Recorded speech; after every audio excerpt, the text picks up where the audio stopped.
Olen Heli, elan Hiiumaal, olen väikese pere- ja elustiili ettevõtte perenaine. Meie ettevõtmine Hiiu ihuhooldus jookseb 17. aastat ja tegelikult sai alguse sellest, et kui me 17 aastat tagasi avasime oma poe Hiiumaa väravas, Heltermaa sadamas, kus siis müüsime Hiiumaa kohalikke käsitöö ja toidutooteid, siis kohe sai selgeks, et neid on liiga vähe, see valik on liiga kitsas. Kohe tundsime, et ükskõik mida me tegema hakkame, see müüb. Ja kuna meid paelus maitsed, lõhnad, kohaliku tooraine väärindamine, siis hästi lihtsalt sündis käsitöö kosmeetika tootmine ehk alguses siis seepide tegemine.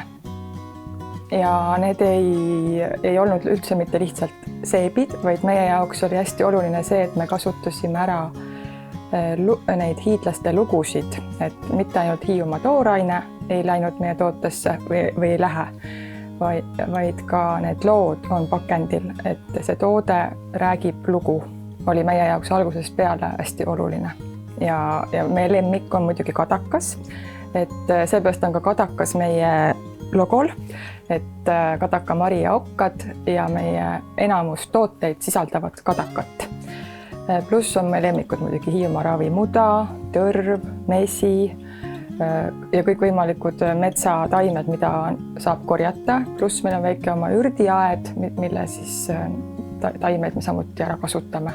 See, et me elame Hiiumaal, on meile väga suureks boonuseks. Me oleme väga tänulikud selle üle, et me siin elame, sest et me tunneme, et meie toodetel on oluliselt lihtsam turule tulla ja nendel on hoopis teine väärtus, kui see on Hiiumaa saare peal tehtud toode. Ja me suure uhkusega kogu aeg rõhutame seda nii oma pakendil, oma lugudes, et see Hiiumaa on meile auasi.